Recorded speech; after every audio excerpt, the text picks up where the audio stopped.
মুমিন মুসলমান কখনো গুনাহ নিয়ে কি বসে থাকতে পারে? কথা বলেন, বসে থাকতে পারে? পারে না। তার সাথে সাথে কার কাছে তওবা করে? আল্লাহর কাছে তওবা করে ক্ষমা চায়। এজন্য আমি বলছিলাম যে আল্লাহ তাআলা বলছেন ওমাইয়া তাআদ্দা হুদুদাল্লাহ, যে আল্লাহর সীমারেখা লঙ্ঘন করে সে হলো জালেম। সে কি বলে? সে হলো জালেম। আর যে জুলুম মানে শুধু অন্যের সাথে যে অত্যাচার করা, এরকম অন্যের সাথে জুলুম করা এরকম নয়, বরং যে ব্যক্তি অন্যায় করে, যে ব্যক্তি পাপ কাজ করে, আল্লাহ তাআলার সীমার বাইরে গিয়ে কাজ করে, সে তার নিজের আত্মাকেই সে কলুষিত করে, সে নিজেকেই নিজে ক্ষতিগ্রস্ত করে, নিজেকেই সে নিজে ধ্বংস করে।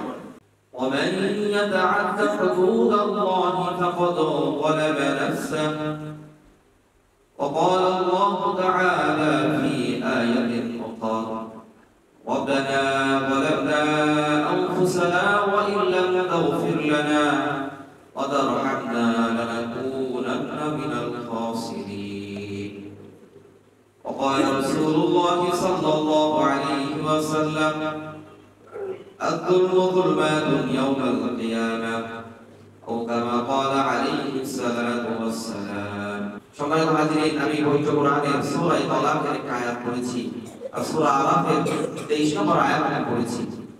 তো আল্লাহ সুবহানাহু ওয়া তাআলা এই আয়াত দ্বয় এখানে যারা জালেম হবে দুনিয়াতে, যাদের কাজ হলো জুলুম করা, জুলুম শুধু যে অপরের সাথে হয় এরকম নয়।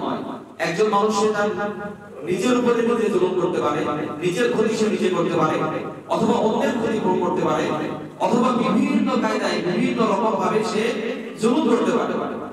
আর জুলুমের ভয়াবহতা নিয়ে আল্লাহ পাক রব্বুল আলামিন পবিত্র কোরআনে অসংখ্য আয়াত আল্লাহ নাযিল করেছেন, বিভিন্ন ঘটনা আল্লাহ তাআলা কোরআনে উল্লেখ করেছেন, যাতে করে পৃথিবীর মানুষ এই ভয়াবহ গুনাহ জুলুম থেকে যেন বেঁচে থাকতে পারে। এই জন্য আল্লাহ তাআলা এই সমস্ত ফিরআউনের ঘটনা, তারপরে অন্যান্য যে সমস্ত জালেম বাদশা ছিল তাদের ঘটনাগুলোকে আল্লাহ তাআলা কোরআনে উল্লেখ করেছেন। এটা কি নিছক শুধু এটা কি তেলাওয়াতের জন্য কিংবা পড়ার জন্য, নাকি এটা থেকে আমাদের এগুলো শিক্ষা নেওয়ার জন্য? বলে এখানে এটার জন্য আমাদের থেকে শিক্ষা নেওয়ার জন্য।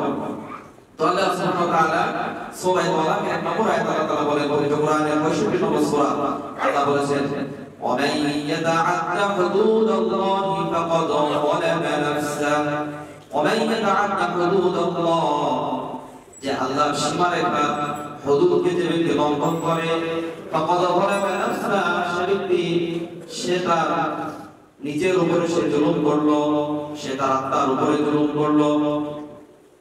এরপরে আল্লাহ সুবহানাহু ওয়া তাআলা সূরা আরাফের 23 নম্বর আয়াতে আল্লাহ তাআলা বলতেছেন ربنا ظلمنا أنفسنا وإن لم تغفر لنا وترحمنا لنكونن من الخاسرين।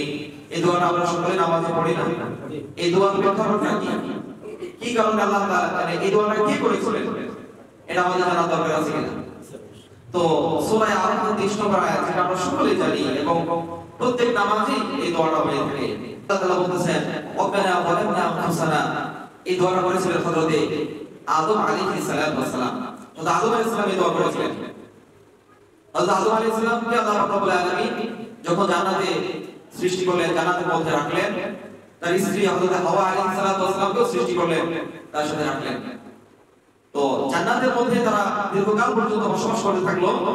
তবে আল্লাহ পাক রব্বুল আলামিন জান্নাতের সমস্ত নিয়ামতকে ভক্ষণ করা তাদের জন্য বৈধ করেছিলেন, সব নিয়ামত তারা উপভোগ করতে পারবে।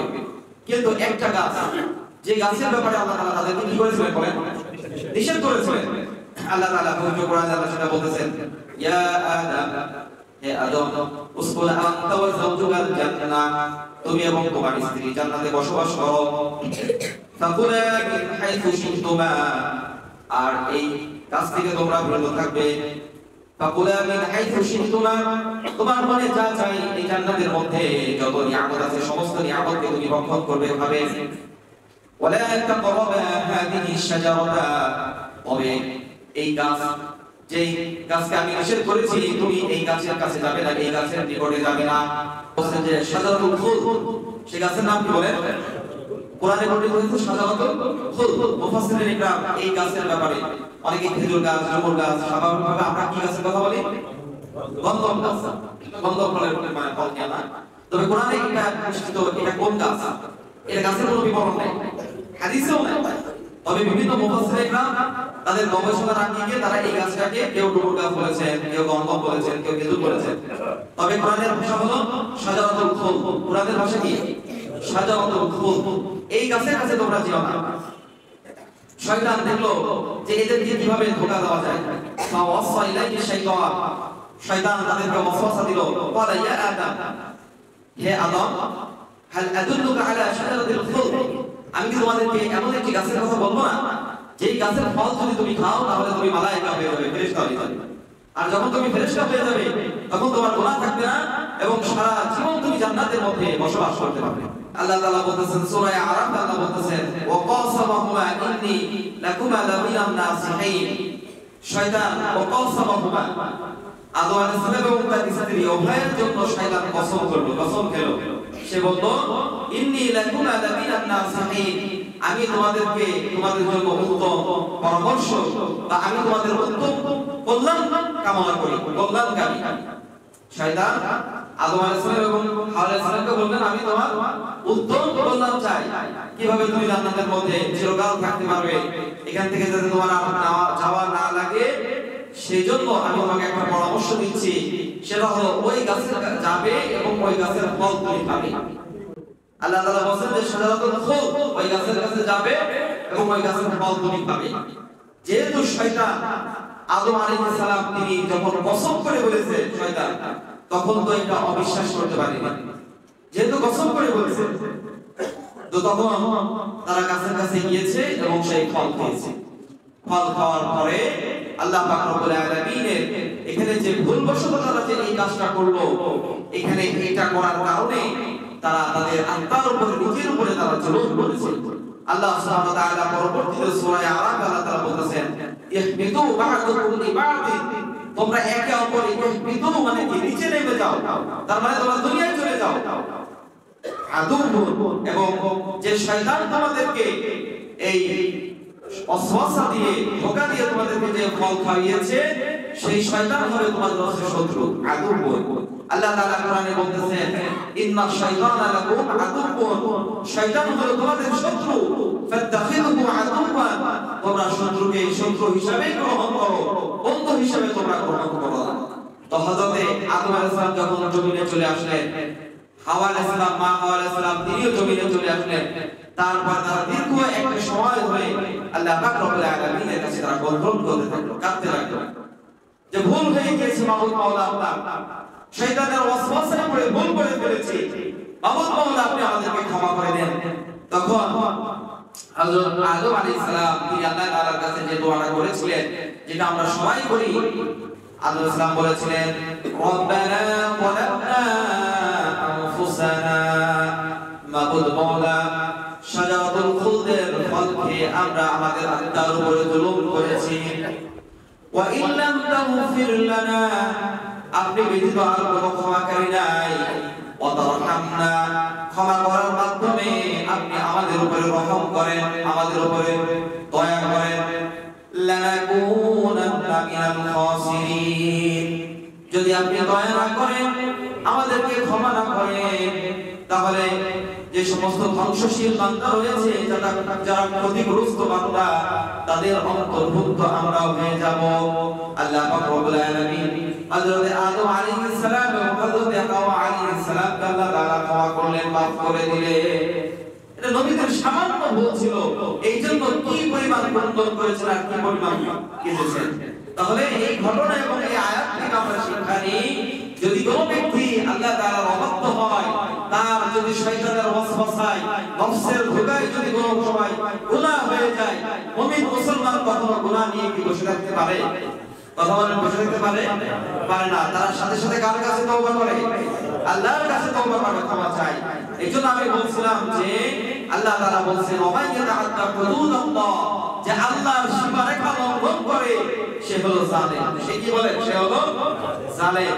আর যে জুলুম মানে শুধু অন্যের সাথে যে অত্যাচার করা, এরকম অন্যের সাথে জুলুম করা এরকম নয়, বরং যে ব্যক্তি অন্যায় করে, যে ব্যক্তি পাপ কাজ করে, আল্লাহ তাআলার সীমার বাইরে গিয়ে কাজ করে, সে তার নিজের আত্মাকেই সে কলুষিত করে, সে নিজেকেই নিজে ক্ষতিগ্রস্ত করে, নিজেকেই সে নিজে ধ্বংস করে। ওয়ালা তুমসিকুহুন্না দিরারান লিতা'তাদু, তোমরা তাদেরকে কষ্ট দেওয়ার জন্য আটকে রেখো না। এই আয়াতটার প্রেক্ষাপট হলো অনেক স্ত্রী আছে যারা খোলা তালাক দিতে চায়, স্বামীর সাথে বসবাস করতে চায় না, স্বামী অত্যাচার করে, স্বামীর মেজাজ ভালো নাই। অনেক স্ত্রী আছে যারা এরকম বলে যে আমাকে টাকা পয়সা দিচ্ছি তোমাকে, তারপরও তুমি আমাকে ছেড়ে দাও।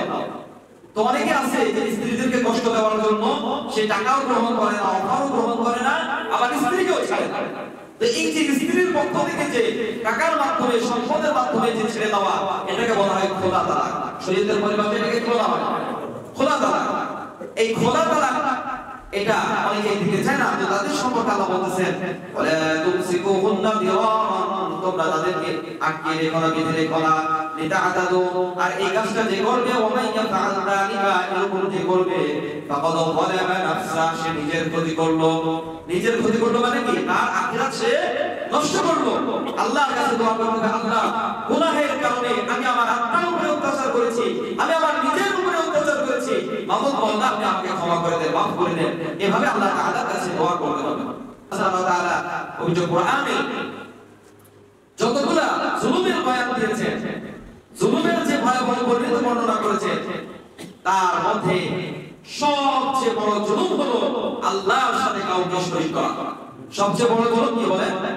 আল্লাহর সাথে কাউকে শরীক করা। হযরত লুকমান আলাইহিস সালাম তিনি তার সন্তানকে বলেছিলেন, ইয়া বুনাই লা তুশরিক বিল্লাহ, হে বৎস তুমি আল্লাহর সাথে শরীক করো না, ইন্না শিরকা লাযুলমুন আযীম, কেননা শিরক হলো সবচেয়ে ভয়াবহ গুনাহ। লাযুলমুন আযীম, সবচেয়ে বড় জুলুম হলো শিরক। সুতরাং যারা শিরক করে, আল্লাহ তাআলার সিফাতে শরীক করে, আল্লাহ তাআলার গুণে শরীক করে, আল্লাহ তাআলার সাথে আল্লাহ তাআলার সমকক্ষ নির্ধারণ করে, তারা হলো পৃথিবীর বুকে সবচেয়ে বড় জালেম।